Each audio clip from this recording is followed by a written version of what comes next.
Have you been looking for a portable streaming device that plays well with the Amazon ecosystem? Or perhaps you're looking for a Roku alternative after the recent buyout? Then the Amazon Fire Stick 4K Plus could be what you're looking for. I have tested out several portable streaming devices, playlist up there in the corner, including other Fire Stick options. I'm Wanderer001. We've got a lot to cover. Let's get into it. Starting things off with some basic hardware specifications, you are looking at a streaming device that is 4.25 inches long, has a width of 1.18 and a depth of 0.55 inches. So this is actually a reasonably small, lightweight at 43.5 grams, portable streaming device. If we take a look around, really there's only two parts to pay attention to, and that's the front part here, which is our HDMI 2.1 with ARC input support, and then the other, which is on the side right in the middle, a micro USB power port. This is going to be how we power the device in order to actually use it. Internally, there is a 1.6 gigahertz quad-core processor with a 650 megahertz GPU with 8 gigabytes of internal storage. That internal storage is going to be for your profiles, for your channels. That is relatively small even for a portable streaming device like this, but Amazon has some ways that you can offload unused channels to the cloud and then reinstate them later relatively painlessly. This does not have Ethernet support, so this is a strictly Wi-Fi device and supports both the 2.4 gigahertz as well as the 5 gigahertz spectrum, depending on whether you need range or you prefer faster speeds for that 4K video that you can watch through this.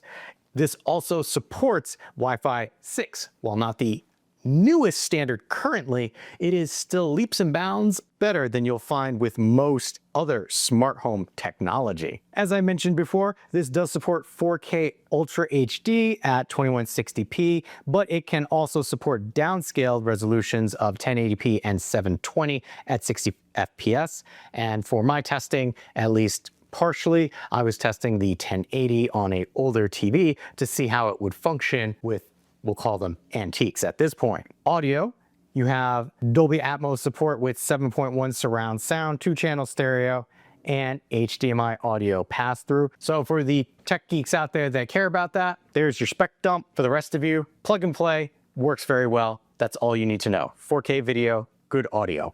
But one of the other things that I like to test with my smart devices is power usage. For me, these types of things I'll generally throw in a bag and bring with me, whether I'm traveling or if I have an extra TV in the house. You can plug this in, you know, family room, kitchen, something like that. So for me, kind of want to know power usage when idling, meaning it's just hanging out on its home screen, not doing anything. It uses 1.6 watts of power, depending on the screen that it's on. If you have something playing in the background, it will use more power. But if it's just a static screen, you'll be fine. When streaming, again, I was testing on an older TV just to make sure that it was functional with older set tops. When streaming 1080, I got between 2 to 2.2 watts of power, depending on what was happening on screen. And then screensaver mode, I was getting 1.3 watts of power. This is just having a static image on the screen. When you're watching even 1080 video, the Fire Stick does get a little warm, but it's not too hot to touch, which is good. So you don't have to worry about this needing to breathe all too much in its location. Aside from the Fire Stick, the other important factor when looking at a portable streaming device is the remote that comes with it, which is 5.56 inches long, has a width of 1.52 and a depth of 0.69 inches. It's a relatively streamlined, small remote when compared to other competitors.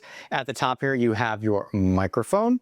You have your power button to turn on and off your TV. No, it does not look like there is an IR blaster at the top, but it is there and can speak to your TV for turning it on and off, as well as some of the controllers down here, which we'll talk about. You have your push button voice activation. Press and hold that and you'll be able to ask your Fire TV to open up a channel, look for this. It's interesting what it can do. I don't use it all that often, but it's there. You have a directional D-pad hidden in this glossy circle and a center click right there. The rest of the remote is this matte plastic, which I really appreciate because it means it's easier to grab onto, and having the shiny plastic there means your finger can move over that much easier. Coming down the remote, we have our back button. This will help us navigate back to the home page or back to the screen before.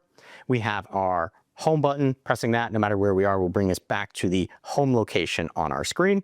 We have our hamburger option here. Selecting this changes, depends on what you're looking at. If you're on a channel, you can set, move it, tell me information, but this is going to be your options menu. Here we have our rewind, play, pause, fast forward, mute, volume up, volume down, and then a dedicated button to bring you to live TV, which I'll show you a little later in the user interface. And down here, we have Amazon taking a page out of Roku's playbook and having hard-coded video providers. Amazon Prime Video, as you would expect, Netflix, Disney Plus, and YouTube. These are always going to be interchangeable depending on who the partner is who pays the most to be here. My problem with hard-coded things are, well, I don't care about YouTube. I wish I could put something else there. Yes, I have all these other providers, but if I didn't, I'm stuck with them. Other thing that I wish was done a little better was the placement of the volume. Depending on how I'm holding this, generally I'm navigating, or I pick this up and try to change the volume. I will normally press the play pause button by accident instead of the volume rocker. The home button has a little dimple on it, letting you know that's the home, much like you would find on a home row of keys on a keyboard. It could be done a little better. Other remotes I've tested have the volume controls on the side, which I prefer a little better because I can just pick it up and I'll mess with the volume a lot more than I'll mess with these other icons without being able to see. Plus, this remote does not have any light up keys, making it more difficult to adjust if you're watching in low light situations. Coming around to the back, we have a dimple right there. It's a nice placement to have a finger hold on it. If I slide the back of this off, it is powered by 2 AAA batteries, which Amazon does include out of the box, which is very nice. Speaking of in the box, besides the remote and the Fire Stick itself, the important parts are they do provide you with a USB-A to micro USB. It is just shy of being 5 feet in length, and they also provide you with a power plug to plug this into. Now that we know everything that comes with it, we move on to what it actually is used for, and that's streaming. The first thing you're going to have to do is set this up.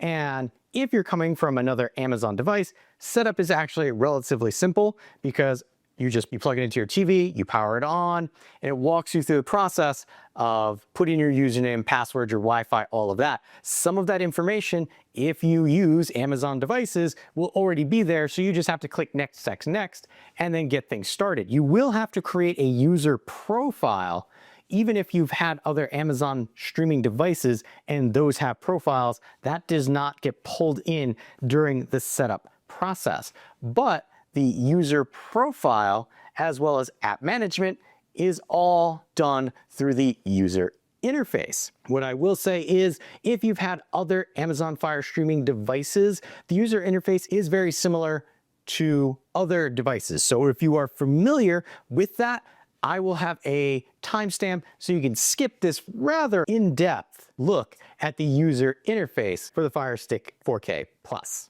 I'll be using the remote here, which is very difficult to see, but I will say what I'm clicking on if I do any special actions on the remote. If we look right now, this is our homepage, is the first thing that we land on, and right here is this giant marquee of ad space. So right now, based on when I'm filming this, you can see there's a lot of soccer related things, but there also are actual ads that get rolled into this area, and trying to see if it'll pop up, but it's mostly advertisements for things that are on Amazon related devices.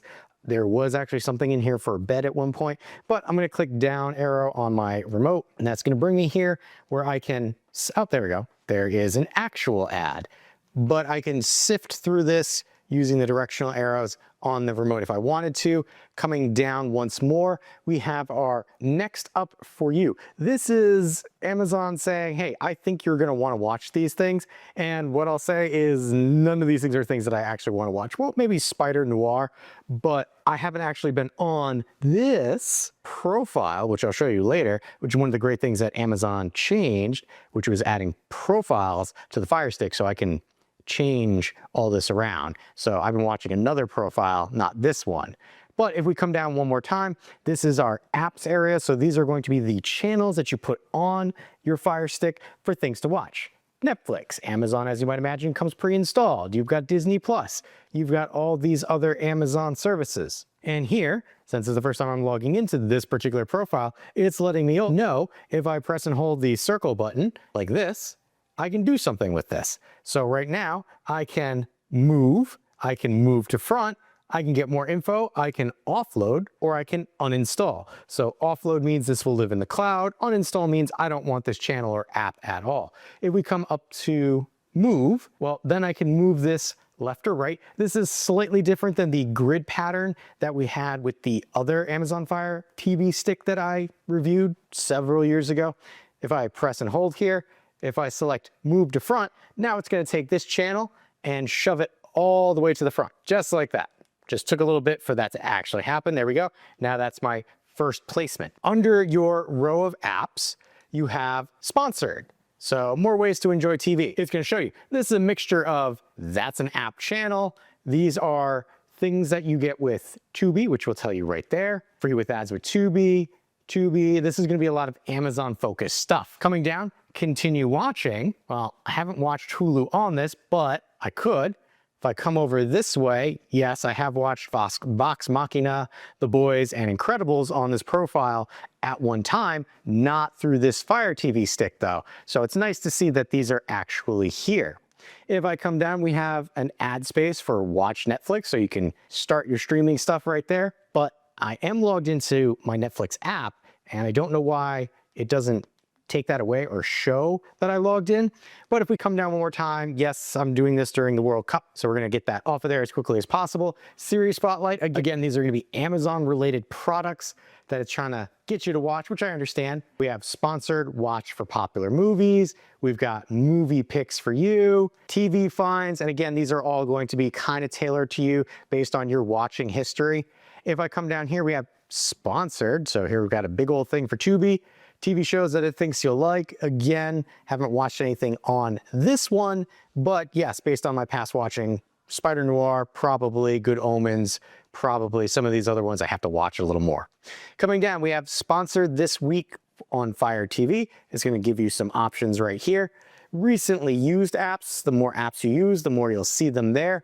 You could see right under that, there is political news, spotlighted movies. Again, it's going to give you a selection, always telling you where it's pulling from right there.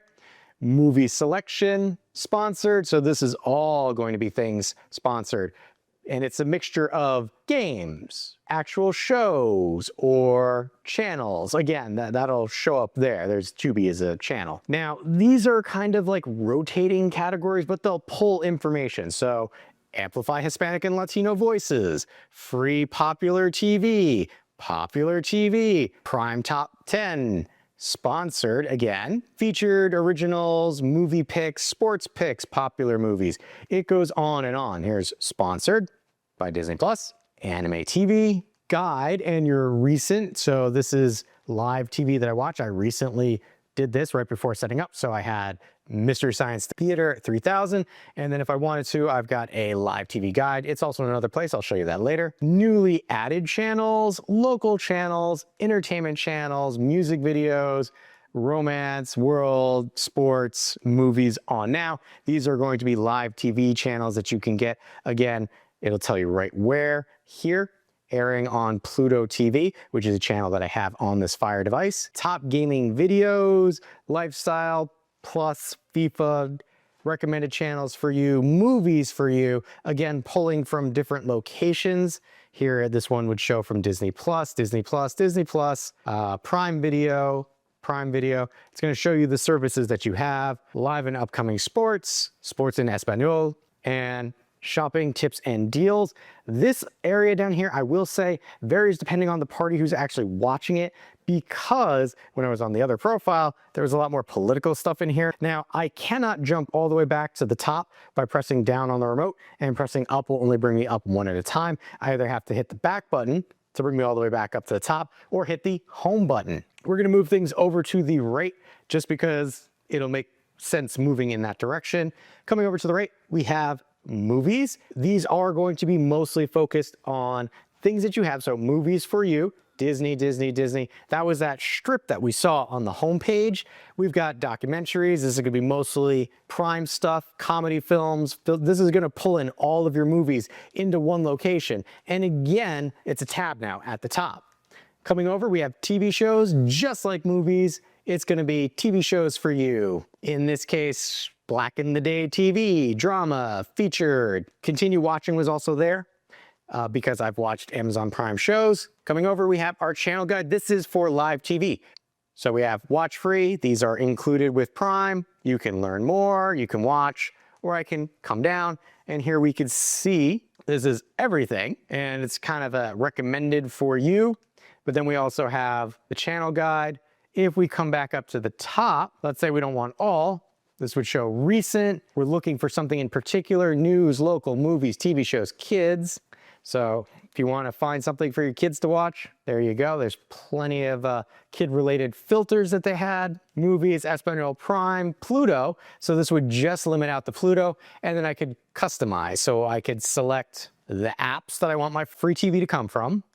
I also have live TV sources. So if I select that, you got to put in your PIN to get in there. And here we go, showing me the services and then also the channels that I have access to. And then I can add other channels. So there's a lot of fast services that you can add to this.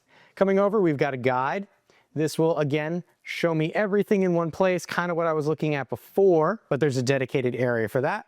To the right of that, we have favorites. I can select Prime Video and then come in here and create favorites. Pluto, I can select favorites. And then this will give you a mixture of all of your favorites from your fast TV services or your free air TV services. I've got parental controls right here. And again, it's gonna keep asking me to put in my PIN as I get to areas that children shouldn't have access to. Now, this is in the settings area as well. So I'll show you more of that when we get there. And then settings, this is not the same settings area as I was referencing, but this will show you settings for fast channels. So I'll show you more settings a little later. We're gonna come back up to the top. That was all under our free TV services. To the right of that, we have our sports. So any sports related things that might be happening, this is where it's going to aggregate them all to. Same with our news. Any news sources from your free channels is going to aggregate here as well. And then the last extra one right now for me is FIFA because of time of filming. This is gonna be all of your FIFA related content. And we're gonna hit the home button really quick to bring me back to the front or the home area, and then select to the left. This is our search functionality. So we can either hunt and peck to type something, or we can use the voice control on the remote right up there, or it also shows us some trending, or we can search based on specific things. So I could say fantasy, and it's gonna do a search for fantasy. And here we go. These are things that it has. Note, subscribe to DirecTV. So that one's not a free one. This is free with Prime. So I could say, sure, let me see that. I press play, I can watch just like this. And this is a older show, so hopefully no spoilers. Right now, it's gonna go through an ad, so we'll come back in a minute. So I did start this just to get it going. I'm gonna press pause because this is one of the features that you get with a Amazon supported device. You get X-ray. So what this will do is watch with X-ray. Hey, what's going on? In this scene, it's gonna show me the people that are here, location. It's gonna give me a whole bunch of information. I could select cast, music, trivia, all that with this X-ray option.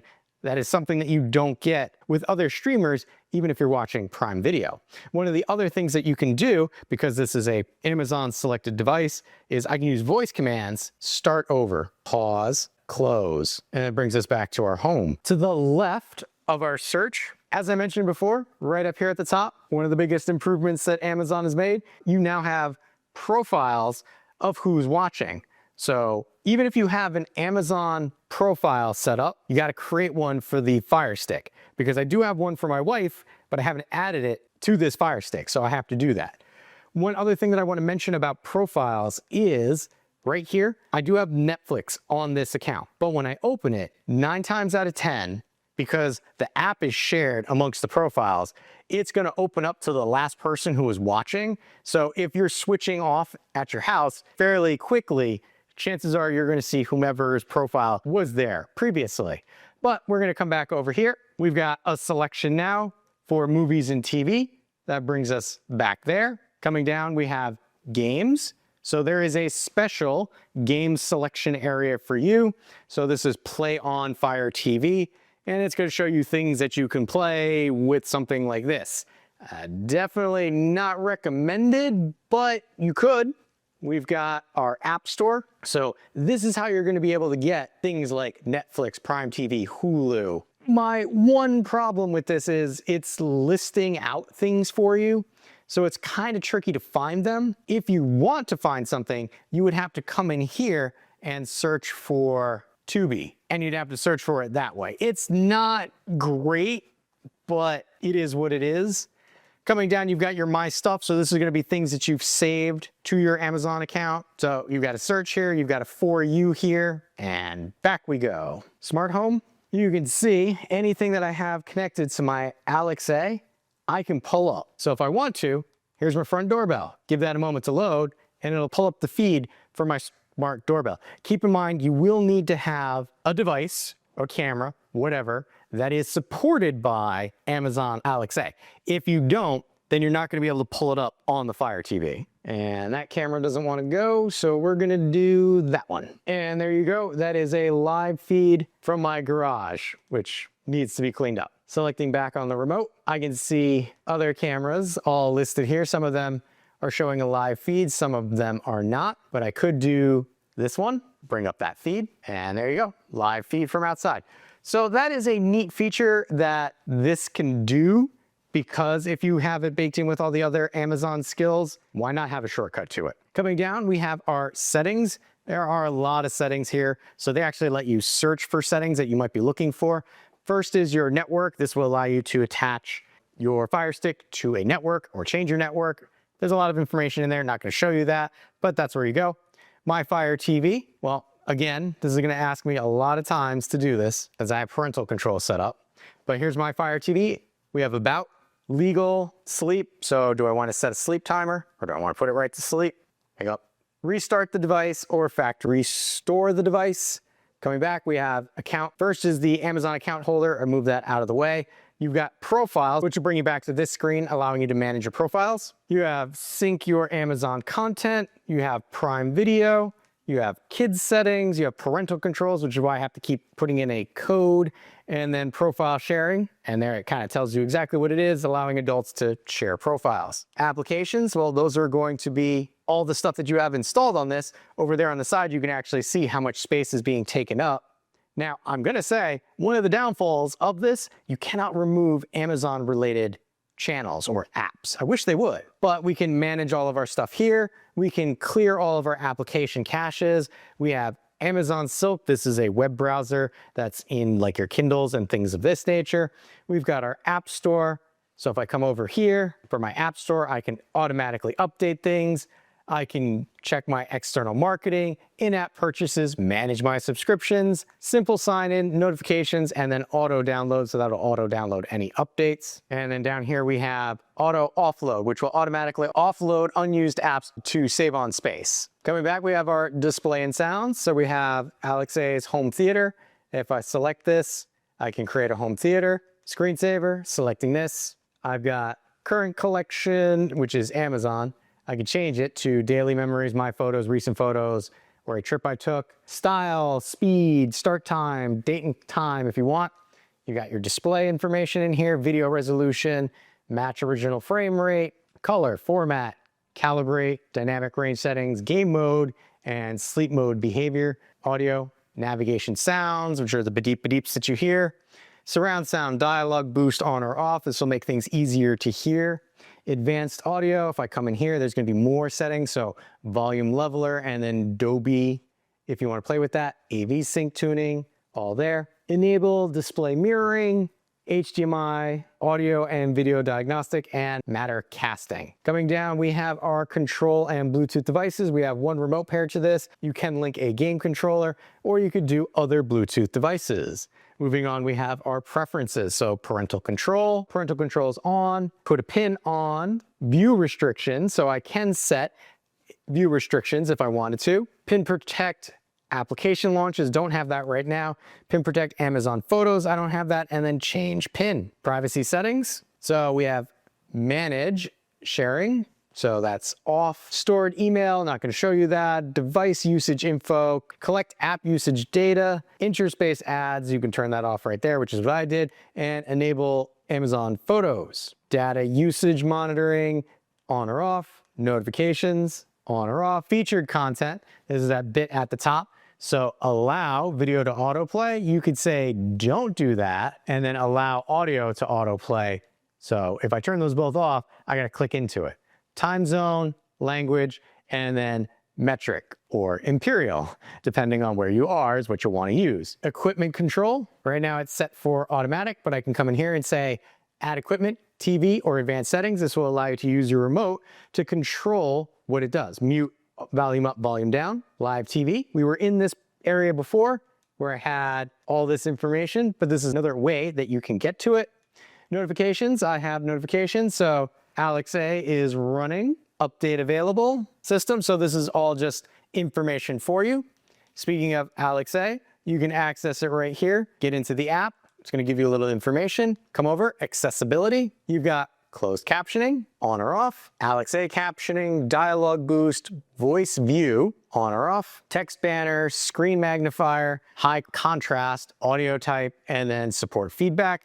And then last is if you need help navigating any of these screens. That has been a look at the user interface for the Fire TV Stick 4K Plus, which in most areas, I would say, has been a vast improvement over the original navigation. There's still a lot of clicks that you got to do to actually get to your content, but it's nowhere near as bad as it was. With any streaming device, there are going to be pros and cons, and I wanted to bring a few cons or shortcomings to your attention for this streaming stick. First, if you're coming from other Amazon devices, you probably already know this, but this is going to push a lot of Amazon-owned products and services to you for you to utilize. Maybe first and foremost when you're looking for something to watch or other Amazon products that it thinks you might enjoy. You're in that ecosystem, so that is something that you're going to have to be aware of. I also found the response time can be a little sluggish from the remote to the Fire Stick when navigating the user interface. Play, pause, things of that nature while watching something, not terrible, but navigation, especially during the initial startup, was a little slow. Next, micro USB and the cable that comes with it. For whatever reason, my TV could not power this Stream Stick, so I could not plug in the cable that came with this to my television to power this. I had to use the power brick. Now, it could be because this is a micro USB port and not a standard USB-C like I've tested with other streaming devices. Now, the reason I bring up this is, one, the location of the port is right in the middle. So depending on the other HDMI ports that are in use with your TV, having this in the middle could be blocked by another cable or cause a problem with another cable.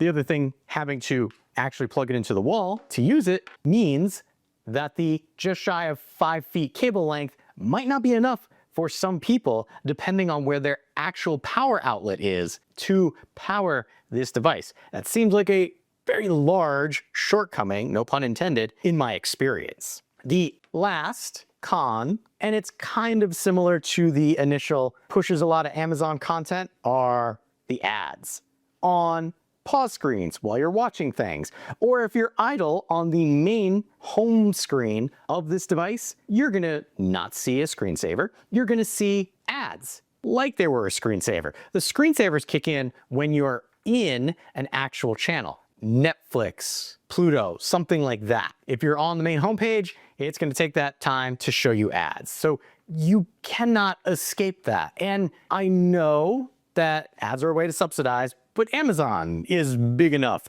that it does not have to subsidize their hardware with more ads. But again, if you're looking at this, you're probably already aware of how Amazon runs their playbook. Overall, while the Fire TV experience has never been my go-to, as it leans heavily into Amazon offered content and services, I feel that it has come a long way in integrating other streaming services into their UI.